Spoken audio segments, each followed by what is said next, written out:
Well, folks, welcome back to the Rife Report. Today we are going to be talking about the 2025 New Jersey gubernatorial election. Now, we've talked just a little bit about it, and now there was a recent poll showing independents swinging against the Democrats by roughly 8 percentage points. But today we're going to be looking at the overall election, showing the polls say it is a dead heat between Democrat Mikie Sherill and Republican Jack Ciattarelli.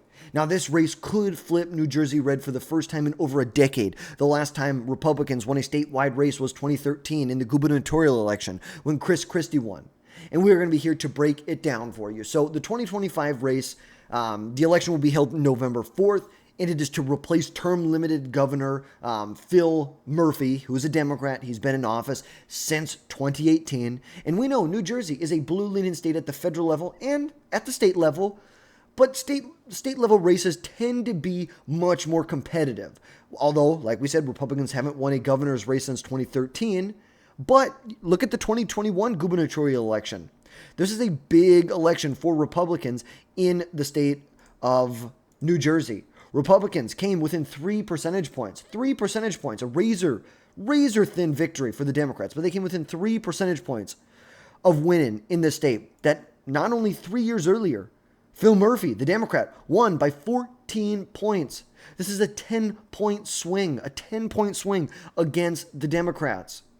And now this year, the primary elections were just held, and we know that Mikie Sherill, the Democrat, Jack Ciattarelli, who was also the nominee in 2021, these will be the nominees for the Republican and the Democrats. Mikie Sherill, she's a Democrat congresswoman from New Jersey's 11th congressional district. She won the primary with about 35% of the vote. About 1 in 3 Democrat voters voted for her. On the flip side, Jack Ciattarelli, a former state assemblyman and the 2021 Republican nominee, secured his party's nomination with almost 70% of support within the Republican primary.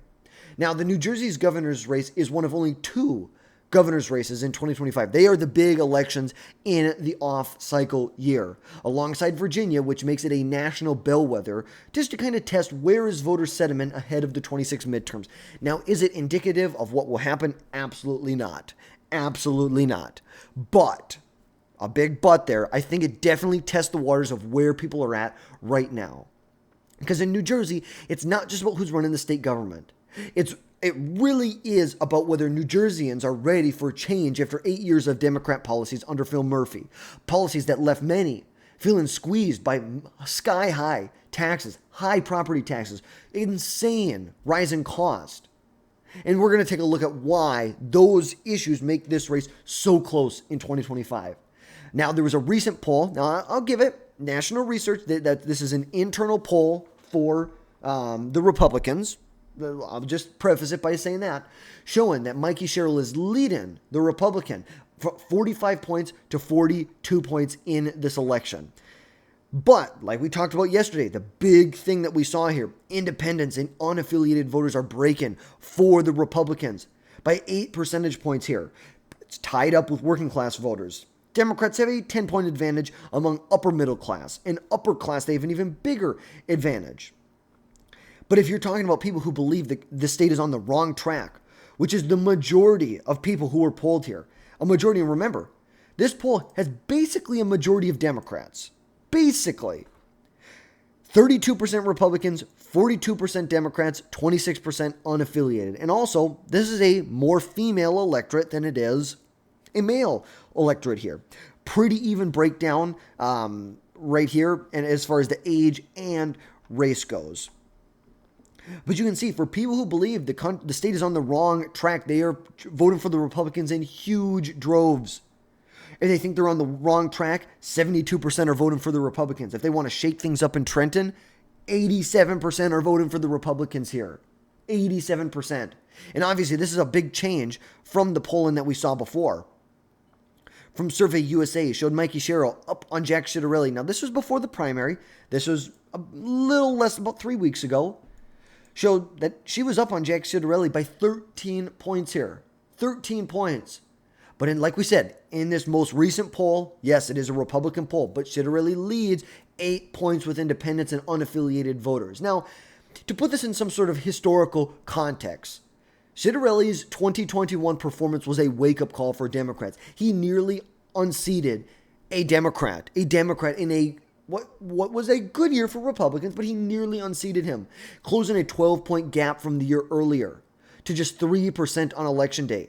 And New Jersey's electorate is frustrated. Polls show that upwards of 60 to 70% of voters feel that their income has fallen behind the actual cost of living, which is a pain point in the Republicans in their nominating process, but also in the campaign that they're running right now. Now, President Trump has endorsed Republican Jack Ciattarelli. He boosted his primary for kind of double down on it in May. He won. And look, Trump energizes the base with 90% of Republicans wanting a governor who works with Donald Trump. They want someone who's going to work with Donald Trump, not someone who's just going to, nope, we don't want anything to do with you. We want someone who's going to work with Donald Trump. That's the reality here. However, Trump does have a polarizing presence that could alienate some independents who are leaning towards wanting a governor who will cooperate with the administration rather than just fully oppose it. But either way, they want someone who's going to cooperate with D.C. But the thing with Donald Trump is, yes, can he energize the base? But Jack Ciattarelli has to walk a fine line here, bringing the MAGA base together and bringing independents, moderates, establishment Republicans together to build a coalition. That's what he needs to do. It's not going to be easy. So I think you need to use Donald Trump's endorsement where it can be best used. You're not going to win over moderates, independents in huge droves that you need.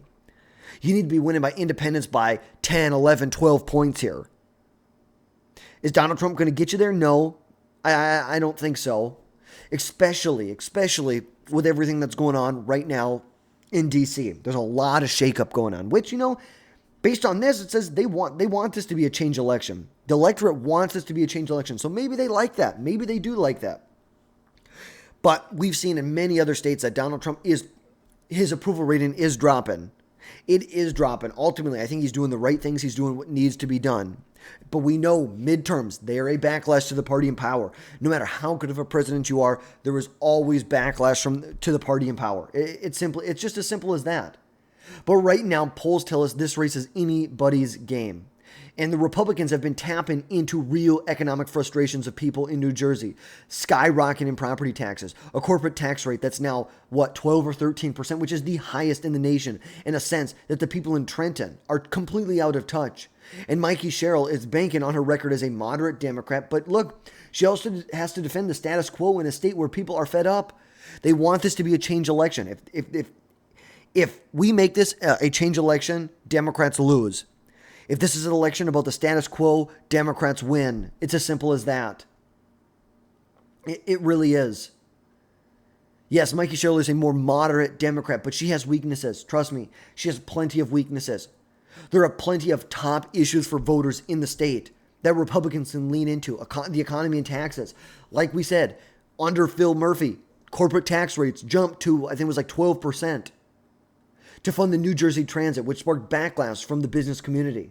And Ciattarelli is already vowing to roll back a lot of these anti-business policies that were put in place over the last 8 years. New Jersey is an expensive place to live. Well, on the flip side, Mikie Sherill's promising to address affordability. But I think she faces a lot of skepticism from her own party's track record. And polls show that upwards of 60% of voters prioritize the economy and housing cost over everything, which that will favor the Republicans. You look at immigration, Trump's deportation policies, they are a hot topic issue. And upwards of 50% of New Jersey voters say they feel safe because of them. But Mikie Sherill's campaign aligns with Democrats' resistance to what they would describe as federal overreach, especially in sanctuary cities like Newark and New Jersey, or in Jersey City. They want a candidate who's going to support strong borders, border security, cooperate with federal policies, and appeal to the concerns of voters when it comes to illegal immigration and the crime that's associated with that. But I think both candidates, there's low name recognition for both candidates early on. I think Ciattarelli probably has a more name recognition as of right now. But look, even in this poll, 12% of people are still undecided. There's still a lot of people. There's a lot of people that Republicans and Democrats can still go after here.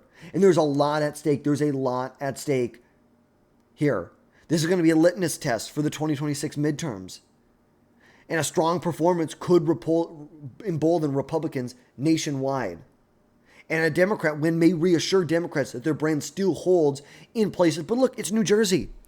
Phil Murphy won here in 2018 by 14 points. So if they're performing better than that, it's going to be, I think Republicans, there's a lot, even if Republicans lose, there's a lot that they can take away from this and feel good about. But that is going to wrap things up for today, folks. As always, drop down below. Let me know your thoughts. Hit that subscribe button, and we'll catch you next time.